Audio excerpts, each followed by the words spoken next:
അതായത് 330 മാസമായിട്ട് 1000 രൂപ വെച്ച് 1000 രൂപ വെച്ച് 1000 രൂപ വെച്ച് ലാസ്റ്റ് 1000 രൂപ കഴിഞ്ഞ മാസം ഇൻവെസ്റ്റ് ചെയ്തതാണ്.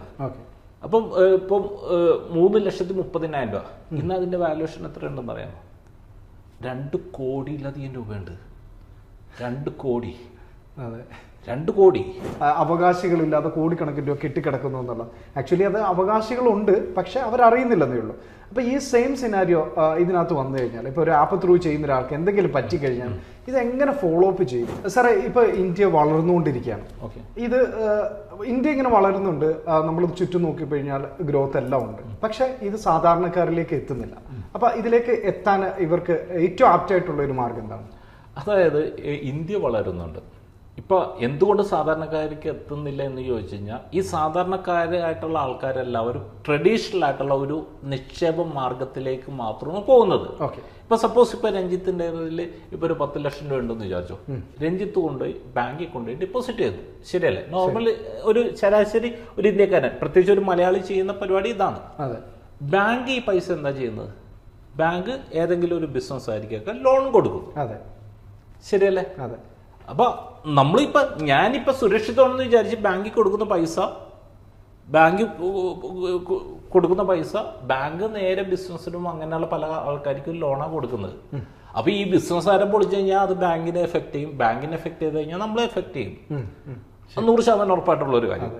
അപ്പൊ നമ്മളെ സംബന്ധിച്ച് ബാങ്ക് ഇപ്പൊ രഞ്ജിത്തിന് പറയുന്നത് 7% അല്ലെങ്കിൽ 6% റിട്ടേൺ തരാന്നുള്ള ഒരു ഗ്യാരണ്ടി. ബാങ്ക് പക്ഷേ ഈ ഒരു എമൗണ്ട് വെച്ച് അവർ ജനറേറ്റ് ചെയ്യുന്ന റവന്യൂ വളരെ വലിയ റവന്യൂ ആണ്. ഇപ്പൊ നമ്മൾ കേരളത്തിലുള്ള പല ബാങ്കുകളുടെയും ക്വാർട്ടർലി പ്രോഫിറ്റ് ശ്രദ്ധിച്ചിട്ടുണ്ട്. ഇപ്പൊ കഴിഞ്ഞ ദിവസം ഞാൻ നമ്മുടെ കേരളത്തിലുള്ള ഒരു ബാങ്കിന്റെ ഒരു ക്വാർട്ടർ എന്ന് പറഞ്ഞാൽ 3 മാസത്തെ പ്രോഫിറ്റ് എന്ന് പറഞ്ഞു കഴിഞ്ഞാൽ 1000 കോടി രൂപ. വെറും 3 മാസത്തെ പ്രോഫിറ്റ്. ഈ പ്രോഫിറ്റ് എവിടെ നിന്ന് വന്നു? അതായത് ഈ സേഫ്റ്റി ഉദ്ദേശിച്ച് വരുന്ന ആൾക്കാരുടെ പൈസ കൊണ്ട് ബാങ്ക് മേടിച്ചിട്ട് അവര് ഇങ്ങനെ കൊടുത്താണ് അവർക്ക് ഈ പ്രോഫിറ്റ് ജനറേറ്റ് ചെയ്യുന്നത്. അപ്പൊ ഒരു സാധാരണ ഒരു വ്യക്തിക്ക് ഈ പ്രോഫിറ്റ് ഈ രാജ്യം വളരുമ്പോൾ അതിന്റെ ഒരു ബെനിഫിറ്റ് കിട്ടണമെന്നുണ്ടെങ്കിൽ ട്രഡീഷണൽ ആയിട്ടുള്ള ഒരു ഇൻവെസ്റ്റ്മെന്റിലേക്ക് പോയി കഴിഞ്ഞു കഴിഞ്ഞാൽ നടക്കില്ല. അതിന് പകരം അവർ ചെയ്യേണ്ടത് വളരെ സിമ്പിളായിട്ട് ഏതെങ്കിലും ഒരു മ്യൂച്വൽ ഫണ്ടിൽ അവർക്ക് ഒരു മന്ത് ഓൺ മന്ത് ഇൻവെസ്റ്റ് ചെയ്യാൻ സാധിച്ചു കഴിഞ്ഞാൽ, ഇപ്പൊ നേരത്തെ ഞാൻ പറഞ്ഞൊരു കാര്യമുണ്ട്, നിപ്പോൺ ഇന്ത്യ ഗ്രോത്ത് ഫണ്ടിൽ നിങ്ങൾ സിംഗിൾ ആയിട്ട് 1 ലക്ഷം രൂപ ഇൻവെസ്റ്റ് ചെയ്തിരുന്നെങ്കിൽ ഇന്നിപ്പോ അത് 3,27,00,000 രൂപയെന്ന് പറഞ്ഞു. ഇതിന്റെ മറുവശം ഞാൻ പറയാം, ഇതേ ഫണ്ടിൽ ഒരു 1000 രൂപ വെച്ച്, 1000 രൂപ എന്ന് പറഞ്ഞു കഴിഞ്ഞാൽ ഒരു ദിവസം 33 രൂപ. ഒരു ദിവസം 33 രൂപ എന്ന് പറഞ്ഞാൽ ഇന്നൊരു ചായയും ഒരു കടിയും പോലും മേടിക്കാൻ പറ്റില്ല. ഒരു ചായ മേടിക്കുമ്പോൾ തന്നെ ഈ 30 രൂപയും. ഒരു 33 രൂപ വെച്ച് ഒരു ദിവസം മാറ്റിയിരുന്നെങ്കിൽ, ഒരു 1000 രൂപ വെച്ച് മാറ്റിയിരുന്നെങ്കിൽ ഇന്നിപ്പോ ഏകദേശം ഒരു 330 മാസമായി. 330 മാസം കൊണ്ട് ഇവർ ടോട്ടൽ മാറ്റുന്ന എമൗണ്ട് എന്ന് പറഞ്ഞാൽ 3,30,000 രൂപ. അതായത് 330 മാസമായിട്ട് 1000 രൂപ വെച്ച് 1000 രൂപ വെച്ച് 1000 രൂപ വെച്ച് ലാസ്റ്റ് 1000 രൂപ കഴിഞ്ഞ മാസം ഇൻവെസ്റ്റ് ചെയ്തതാണ്. അപ്പം ഇപ്പം 3,30,000 രൂപ. ഇന്ന് അതിന്റെ വാല്യുവേഷൻ എത്രയുണ്ടെന്ന് അറിയാമോ? 2 കോടിയിലധികം രൂപയുണ്ട്. 2 കോടി. 2 കോടി. ഇത് അപ്പൊ ഇങ്ങനത്തെ ഏതൊരു സാധാരണ വ്യക്തിക്കും അവർക്ക് രാജ്യം വളരുന്ന എന്തുകൊണ്ട് ഇത് 2 കോടിയായി? രാജ്യം വളർന്നപ്പോൾ ഇന്ത്യയിലത്തെ കമ്പനികൾ വളർന്നു, അതിന്റെ ഒരു ബെനിഫിറ്റ് ഒരു സാധാരണക്കാരന് കിട്ടി. അപ്പൊ ഏതെങ്കിലും ഒരു സാധാരണക്കാരന് ഈ രാജ്യം വളരുന്നതിന്റെ ഒരു ബെനിഫിറ്റ് കിട്ടണമെന്നുണ്ടെങ്കിൽ അവര് ഒരു കാരണവശാലും ട്രഡീഷണൽ ആയിട്ടുള്ള ഒരു ഇൻവെസ്റ്റ്മെന്റിലേക്ക് പോയി കഴിഞ്ഞാൽ നടക്കില്ല. അവർക്ക് ഒന്നിലെ ഷെയറിൽ ഡയറക്റ്റ് ഇൻവെസ്റ്റ് ചെയ്യുക, അത് അറിവുള്ളവർ ചെയ്യുക. അല്ലാത്തവരെ സംബന്ധിച്ച് മ്യൂച്വൽ ഫണ്ട് പോലുള്ള ഒരു ഇൻവെസ്റ്റ്മെന്റിൽ മന്ത് ഓൺ മന്ത് SIP വഴി നിക്ഷേപിച്ചു കഴിഞ്ഞാൽ രാജ്യം വളരുന്നതിൻ്റെ ഒരു ബെനിഫിറ്റ് അവർക്കും കിട്ടും.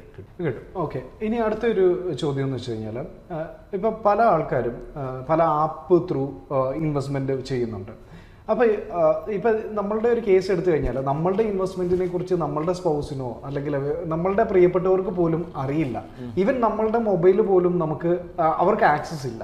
അപ്പോൾ ഇൻ കേസ് ഇവർക്ക് എന്തെങ്കിലും പറ്റിക്കഴിഞ്ഞാൽ, ഇൻവെസ്റ്റേഴ്സിന് എന്തെങ്കിലും പറ്റിക്കഴിഞ്ഞാൽ, ഇപ്പൊ നമ്മൾ കണ്ടിട്ടുണ്ട് പല ന്യൂസിലൊക്കെ ബാങ്കുകളിലെ അവകാശികളില്ലാതെ കോടിക്കണക്കിന് രൂപ കെട്ടിക്കിടക്കുന്നു എന്നുള്ളത്. ആക്ച്വലി അത് അവകാശികളുണ്ട്, പക്ഷെ അവരറിയുന്നില്ലെന്നേ ഉള്ളൂ. അപ്പൊ ഈ സെയിം സിനാരിയോ ഇതിനകത്ത് വന്നു കഴിഞ്ഞാൽ, ഇപ്പൊ ഒരു ആപ്പ് ത്രൂ ചെയ്യുന്ന ഒരാൾക്ക് എന്തെങ്കിലും പറ്റിക്കഴിഞ്ഞാൽ ഇത് എങ്ങനെ ഫോളോ അപ്പ് ചെയ്യും? അത് ഞാൻ പറയാം. ഇത് പറയുന്ന സമയത്ത് എൻ്റെ ഒരു സുഹൃത്തിൻ്റെ ക്ലയൻറ്റിന് വന്ന ഒരു എക്സ്പീരിയൻസ് ഞാൻ ഷെയർ ചെയ്യാം. അദ്ദേഹം ഒരു ബാംഗ്ലൂർ ബേസ്ഡ് ആയിട്ടുള്ള ഒരു ആപ്പ് വഴി ഇൻവെസ്റ്റ്മെൻറ്റ് ചെയ്തു. ആപ്പ് വഴി ഇൻവെസ്റ്റ് ചെയ്തു. ഏകദേശം ഒരു അപ്രതീക്ഷിതമായിട്ട് അദ്ദേഹം മരിച്ചു കഴിഞ്ഞപ്പോഴേക്കുമാണ് നോക്കിക്കഴിഞ്ഞപ്പോഴേക്കും 1,70,00,000 രൂപയുടെ ഇൻവെസ്റ്റ്മെൻറ്റ്സ് അദ്ദേഹത്തിന് ഉണ്ടാകുന്നു. അപ്പോൾ ഈ നോമിനി അതിനുശേഷം ഇത്ര ഇതുണ്ടെന്ന് ഇവർക്ക് മനസ്സിലായി. അപ്പോൾ ഇവരുടെ ഈ എമൗണ്ട് വിഡ്രോ ചെയ്യാൻ വേണ്ടി, കാരണം ഇത് ഡിമാറ്റിലാണ് ഹോൾഡ് ചെയ്തിരുന്നത്, വിഡ്രോ ചെയ്യാൻ വേണ്ടി ഇവർ ഈ ആപ്പിന്, കാരണം ഒന്നിലെ അവർക്കൊരു ടോൾ ഫ്രീ നമ്പർ അല്ലെന്നുണ്ടെങ്കിൽ ഒരു മെയിൽ, ഇത് മാത്രമേ ഉണ്ടാവുള്ളൂ. ടോൾ ഫ്രീ നമ്പറിൽ വിളിച്ചു കഴിഞ്ഞാൽ ഒരു മിക്കപ്പോഴും കിട്ടില്ല. അപ്പം മെയിലെടുക്കുമ്പോൾ അവർ പറയും ഞങ്ങൾ നിങ്ങളുടെ കാര്യം പഠിച്ചുകൊണ്ടിരിക്കുന്നതാണ്, വിത്തിൻ 14 days ഞങ്ങൾ റിപ്ലൈ തരും. 14 days കഴിഞ്ഞിട്ട് ഒരു റിപ്ലൈ ഇല്ല. വീണ്ടും ഇവർ മെയിൽ അയച്ചു. അത് കഴിഞ്ഞപ്പോൾ ഇത് തന്നെ, കാരണം ഇവർ ഒരു ഫോർമാറ്റ് ഉണ്ടാക്കി വെച്ചിട്ടുണ്ടോ, അതാണ് ഇവർ ഇത് അയച്ചു കൊടുക്കുന്നത് 14 daysനുള്ളിൽ. ഇങ്ങനെ 5-6 തവണ ഇവർ മെയിൽ അയച്ചിട്ടും ഇവർക്ക് ഒരു റിപ്ലൈ ഇല്ല. പിന്നെ അതിനുശേഷം ഇവരെന്ത് ചെയ്തു എന്ന് വെച്ച് കഴിഞ്ഞാൽ, ഈ പറഞ്ഞ എൻ്റെ ഒരു സുഹൃത്ത് അദ്ദേഹം നേരെ ബാംഗ്ലൂർക്ക് പോയി. ബാംഗ്ലൂർക്ക് പോയി കഴിഞ്ഞപ്പോൾ അവിടെ സംഭവിച്ച ഒരു കാര്യം എന്താണെന്ന് വെച്ച് കഴിഞ്ഞാൽ, ഇവർ ഒരു കോൾ സെൻറ്റർ മോഡലിലാണ്. ഇവിടെ ഒന്ന് നമുക്ക് എൻ്റർ ചെയ്യാൻ പറ്റില്ല. ഇദ്ദേഹം വളരെ കഷ്ടപ്പെട്ടിട്ടാണ്, കാരണം വളരെ എക്സ്പീരിയൻസ് ഉള്ള ഒരു വ്യക്തിയാണ്, കാരണം ഈ ഇൻഡസ്ട്രിയിൽ കുറേ വർഷമുള്ള എക്സ്പീരിയൻസ് ഉള്ള ഒരു വ്യക്തിയാണ്. കുറേ കഷ്ടപ്പെട്ടിട്ടാണ് അദ്ദേഹത്തിന് എൻ്റെ ഉള്ളിലേക്ക് ഒന്ന് എൻട്രി ചെയ്യാൻ തന്നെ പറ്റിയതിന് ശേഷം അവർ പറഞ്ഞു, അവിടെ ചെന്ന് കഴിഞ്ഞപ്പോൾ അവർ ഇന്ന കുറേ സംഭവങ്ങൾ പറഞ്ഞു. അതിന് ശേഷം അദ്ദേഹം ഈ നാട്ടിലേക്ക് തിരിച്ചു വന്നു. ഈ പറഞ്ഞ ഇപ്പുറത്തും എല്ലാ സംഭവങ്ങളും റെഡിയാക്കിയിട്ട് വീണ്ടും പോയി. അവിടെ ചെന്ന് കഴിഞ്ഞപ്പോൾ വീണ്ടും കുറേ പ്രശ്നങ്ങൾ പറഞ്ഞു. അത് കഴിഞ്ഞിട്ട് വീണ്ടും അദ്ദേഹം തിരിച്ച് ട്രിവാൻഡ്രത്താണ് ഇദ്ദേഹത്തിൻ്റെ വീട്. അപ്പോൾ തിരിച്ച് തിരുവനന്തപുരത്ത് വന്ന് വീണ്ടും പോയി. ഏകദേശം 1.25 വർഷം കണ്ടിന്യൂസ് ഫോളോ അപ്പ് ചെയ്തതിന് ശേഷമാണ് ഇവർക്ക് ഈ എമൗണ്ട് തിരിച്ചു കൊടുക്കാൻ പറ്റിയത്.